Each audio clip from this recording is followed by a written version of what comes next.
আসসালামু আলাইকুম বন্ধুরা, কেমন আছেন সবাই?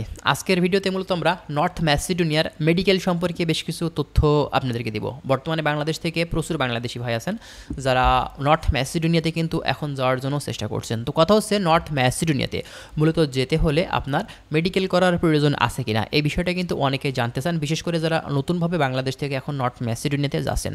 তো কথা হচ্ছে নর্থ ম্যাসিডোনিয়াতে আপনি যাবেন, আদৌ কি আপনার মেডিকেল করার দরকার আছে? তো এই বিষয়টা নিয়ে আজকে আমরা কথা বলবো।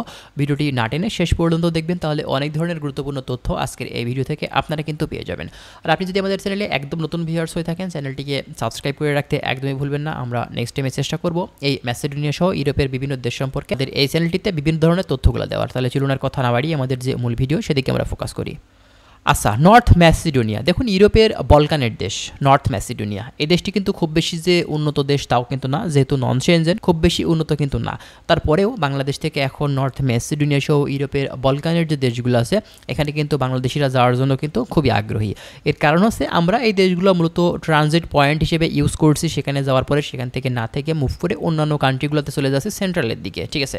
তো কথা হচ্ছে যারা বর্তমানে এখন নর্থ ম্যাসিডোনিয়াতে অলরেডি গেছেন বা এখন যাচ্ছেন, তো মেডিকেল সম্পর্কে অনেকে কিন্তু ধারণা পেতে চায় বা অনেক এজেন্সি বলে থাকে মেডিকেল করার দরকার আছে, আবার অনেকে বলেন যে ভাই মেডিকেল করার প্রয়োজন নেই। তো আসলে সঠিক তথ্যটা কিন্তু আসলে পান না কেউ।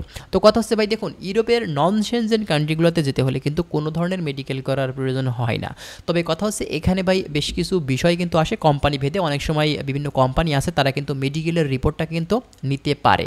এটা আপনার 100% ভাবে বলা যাবে না যে নিবে। এখানে আপনার 10% আছে যে আপনার থেকে কিন্তু মেডিকেল রিপোর্টটা নিতে পারে। আবার অনেক এজেন্সি আছে তারা নিজের ইচ্ছাতেও কিন্তু মেডিকেল করিয়ে থাকে। তো এর সাথে আরেকটা বিষয়, বিভিন্ন এজেন্সি আছে মেডিকেল করানোটা কিন্তু তাদের একটা বিজনেস বা ব্যবসা আমি বলবো। কারণ হচ্ছে আপনার যে দেশটার জন্য যেতে হলে মেডিকেল করার প্রয়োজন নেই, অনেক এজেন্সি আছে তারা কিন্তু মেডিকেল করিয়ে থাকে। কারণ যে মেডিকেল করার খরচটা সেখান থেকে কিছুটা আপনার পার্সেন্টেজ কিন্তু আপনার যারা এজেন্সি বা দালাল থাকে তারা কিন্তু পেয়ে থাকে আপনার মেডিকেল সেন্টার থেকে, ঠিক আছে? তো অনেক এজেন্সি, এখানে সবার কথা আমি বলছি না, মানে হাতে গোনা অনেক এজেন্সি আছে যারা কিন্তু এই কাজগুলো করে থাকে। আপনার মেডিকেল করার দরকার নেই, তারপরেও কিন্তু মেডিকেল করিয়ে থাকে।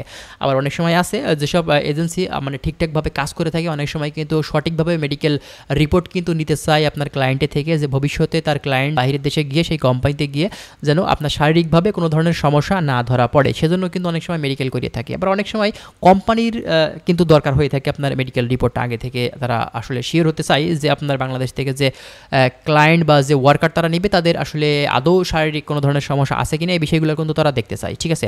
তো কথা হচ্ছে ভাই আপনি যখন ম্যাসিডোনিয়াতে চলে যাবেন, যাওয়ার পরে ওখান থেকে কোম্পানি থেকে কিন্তু আপনার যে টিআরসি কার্ড করা হবে, ওই টিআরসি করার আগে কিন্তু আপনি শিওর থাকুন 100% আপনাকে কিন্তু মেডিকেল করাবে। তো মেডিকেল রিপোর্ট নেওয়ার পরেই কিন্তু আপনার টিআরসি কার্ডটা কিন্তু করে দেবে, ঠিক আছে? তো কথা হচ্ছে ভাই মেডিকেল বাংলাদেশ থেকে মনে করেন যে 90% আপনার চান্স আছে আপনার মেডিকেল লাগবে না, কিন্তু 10% আছে, এটা আপনার এজেন্সি বা আপনার কোম্পানি ভেদে কিন্তু দিতে হতে পারে, ঠিক আছে? এটা হচ্ছে মূলত কথা। তো যারা এখন নর্থ ম্যাসিডোনিয়াতে যাচ্ছেন আমি বলবো যে ভাই বর্তমানে এখন ফাইল সাবমিট করতে পারেন। তবে কথা হচ্ছে আপনার এখানে ইন্ডিয়ার ভিসা করার ক্ষেত্রে একটু সমস্যা কিন্তু আমাদের বাংলাদেশিদের সামনে এসে দাঁড়িয়েছে। ইন্ডিয়ার ভিসা করাটা কিন্তু বেশ সমস্যাকর, যতটুকু দেখা যাচ্ছে ডাবল এন্ট্রি ভিসাটা কিন্তু আসলে দেখা যাচ্ছে হঠাৎ করে দিচ্ছে, আবার হঠাৎ করে কিন্তু দিচ্ছে না, এই সমস্যাটা কিন্তু আমাদের সামনে আসছে, এজন্যই কিন্তু বর্তমানে এখন সমস্যা।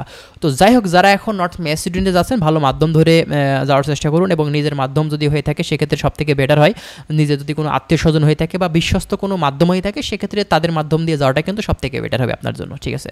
তো যাই হোক, আশা করছি বিষয়গুলো বুঝতে পারছেন। আর যদি অন্য কিছু জানার থাকে অবশ্যই আমাদের চ্যানেলটিকে সাবস্ক্রাইব করে রাখবেন। আমরা নেক্সট টাইমে চেষ্টা করবো আর অনেক ধরনের তথ্যগুলো আপনাদের সামনে তুলে ধরা। তো ভালো থাকুন, আল্লাহ হাফেজ।